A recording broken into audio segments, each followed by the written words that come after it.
Hey everyone, and welcome back to the channel. If you're new here, I'm Neil, a clinical psychologist here to help you navigate the wonderful world of parenting.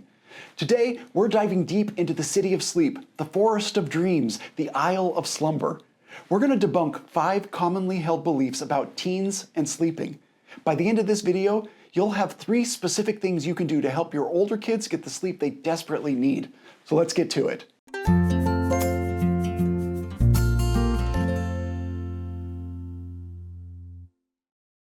Let's be honest, folks. Getting a teenager out of bed can be tougher than deciphering their text messages. It's like they have their own language. And it's not always their fault. There are a lot of myths and misunderstandings surrounding teen sleep.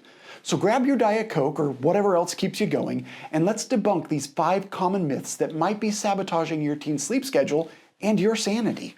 Myth number 1, teens can just catch up on sleep on the weekends. Sleep late on the weekends, watch the Weather Channel. Ah, the classic weekend sleep-in. Sounds like a great idea, right? After all, they've been burning the candle at both ends all week with school, extracurriculars, and homework. But here's the thing. Our bodies crave consistency, especially when it comes to sleep. A study published in the journal Pediatrics found that teens who had irregular sleep schedules over the weekend were more likely to experience daytime sleepiness, have difficulty concentrating during the week, and even suffer from mood swings. Mood swings! This is what sleep experts call social jet lag. If you traveled across the world, would you expect to feel totally normal the next day? Of course not. It takes time to adjust to a new time zone, and the same goes for your teen's sleep schedule. If they sleep in on the weekends, it's like their internal clock is constantly trying to catch a moving train, and it really throws them off. I'm so confused! If you want more consistency in their mood and functioning, you need to encourage your teen to have more consistency in their sleeping and waking. The best way to get that is to have them go to sleep and wake up at the same time every day. That includes holidays and the weekend. Surely you cannot be serious. Now, I know, I didn't say the solutions would be easy. I'm just sharing the facts. And that brings us to myth number 2. Teens don't need as much sleep as young kids. Now, this one's a biggie. We often think that as kids get older, they need less sleep. But believe it or not, teens need just as much, if not more sleep than younger kids. The National Sleep Foundation recommends at least 8 to 10 hours for teenagers aged 14 to 17. Now, please notice the "at least" in that sentence. 8 to 10 isn't a best-case scenario. It's the bare minimum that teens need to stay healthy. So why is sleep so crucial for teens? Well, their bodies, including their heads, are going through some major renovations during adolescence. Their brains are like a computer running a major software update, one that takes several years to complete. They need enough downtime every night to install things properly. And that adolescent update is just as important, if not more so, than the ones they needed when they were younger. Now, unfortunately, studies have shown that 70% of teenagers aren't getting the amount of sleep they need. This is contributing to some of the problems we're seeing for kids as a whole. Decreased performance at school, increases in depression and anxiety rates, and more chronic health problems like obesity and impaired development. We know that sleep plays a vital role in memory consolidation, learning, emotional regulation, and even physical growth. Skimping on teens' sleep can have a serious consequence for their academic performance, mental health, and overall well-being. Next up is myth number 3. Teens should be on the same sleep schedule as the rest of the family. People have a natural cycle that drives when they get tired in the evening and when they wake up in the morning. Everyone's a little different, but most adults start to feel sleepy at around 10 o'clock in the evening, and they want to wake up at around 7 o'clock in the morning. For little kids, that average cycle usually has them feeling sleepy at around 8 o'clock in the evening and waking at about 6 o'clock in the morning. Now, you'd think that since teens are transitioning from being little kids to being adults, they should be somewhere in the middle. But that's not what actually happens in the real world. Well, that's surprising. Teenagers experience a natural shift in their average sleep cycle called the sleep phase delay. This means they naturally feel tired later at night, around 11 p.m. or even later, and want to wake up later in the morning. When your teen says they aren't tired when you're ready to go to bed, it's probably the truth.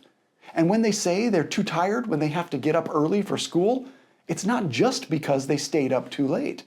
They actually have to fight against their biology to stay on the same schedule as the rest of the family. That being the case, it would actually make a lot of sense to have a later start time for high school students. Brilliant idea, Preppy. If we want them to have the best chance at learning and behaving properly in school, we should consider letting them sleep in a little more and start classes a little later.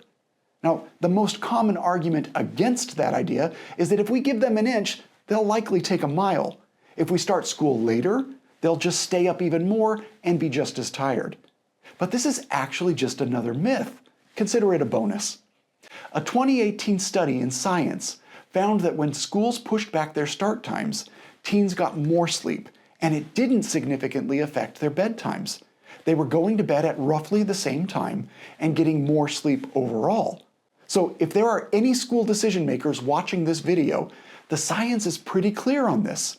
You'll get better outcomes for your high schoolers if you start classes a little later in the day.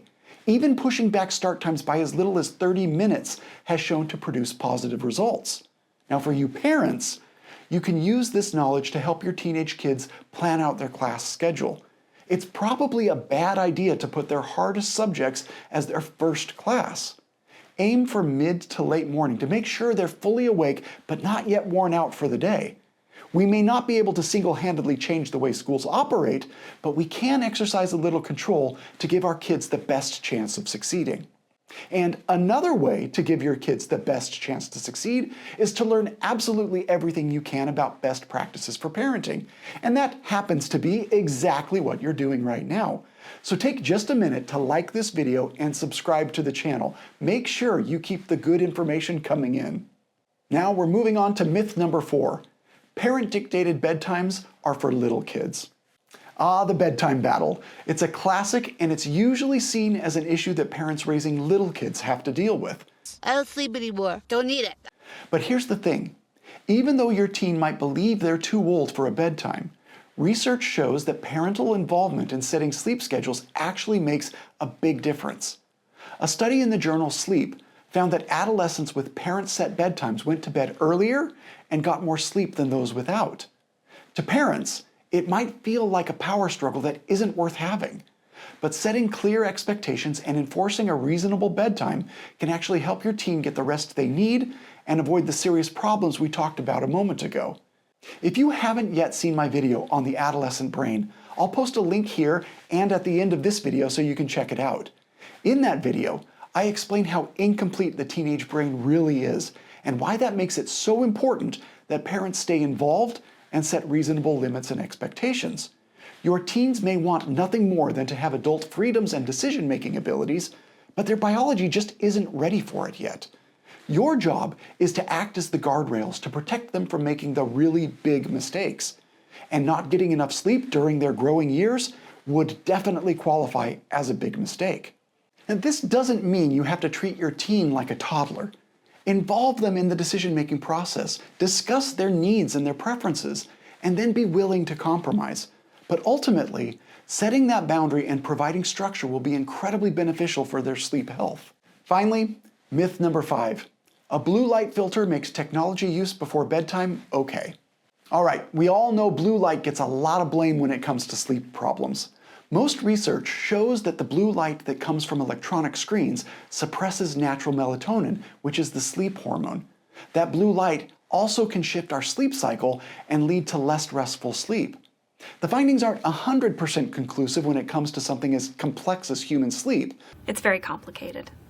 But most experts agree that blue light should be avoided at night. Because of that, most electronics now come with a blue light filter setting that significantly reduces the amount of this potentially sleep-damaging nuisance. But here's the thing.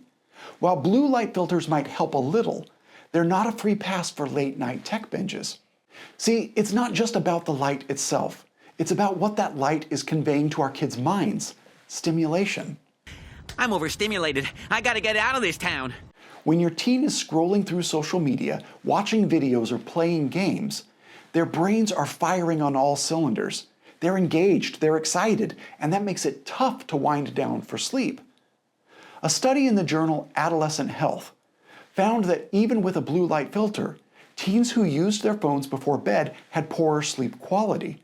If you're using a device with a screen, most likely your mind is still actively processing information, creating emotions, and making connections. It's like trying to fall asleep in the middle of a party. So while a blue light filter might be a step in the right direction, it's not the whole solution. We need to think about the bigger picture and encourage our teens to disconnect and destimulate before bedtime. That means putting away the phones, tablets, and computers at least an hour before bed and engaging in calming activities like reading, listening to music, or even taking a bath. So now that we've busted those sleep myths, let's talk about what you can actually do to help your teen get the sleep they need. Our first tip, create a relaxing bedtime routine. Think back to when your kids were little. You probably had a whole bedtime routine: bath, brushing teeth, story time, then bed. Structure. Well, the same principle applies to teenagers, even if they roll their eyes at the idea. Humans are more like animals than we would care to admit, and our bodies respond to signals that we send. If you get your teen in the habit of using the same routine every night, their body will pick up on the signal that it's time to sleep, and that will lead to falling asleep faster and sleeping better throughout the night. Encourage your teen to wind down for at least an hour before bed with relaxing activities.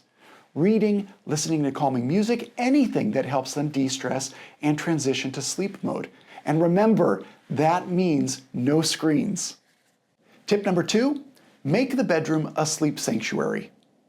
Your teen's bedroom should be a location dedicated to sleep. It is only to be used for napping, sleeping, and on occasion with permission as a pretend old-timey Western fort.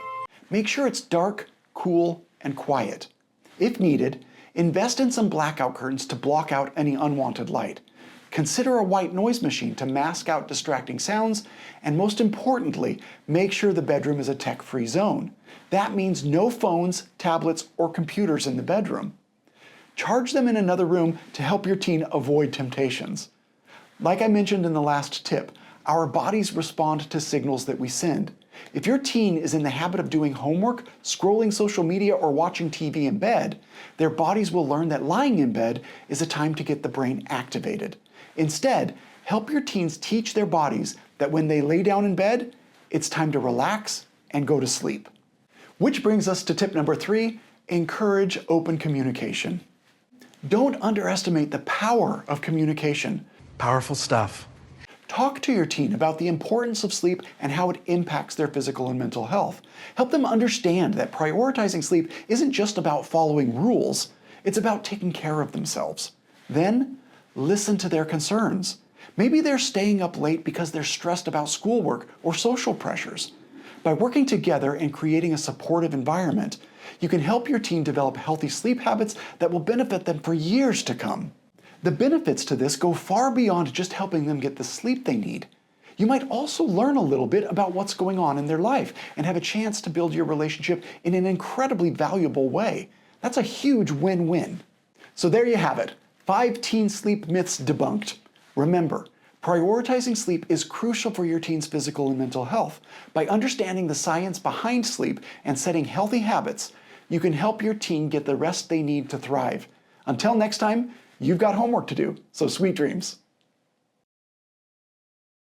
As I mentioned earlier, I've linked to the Adolescent Brain video down below.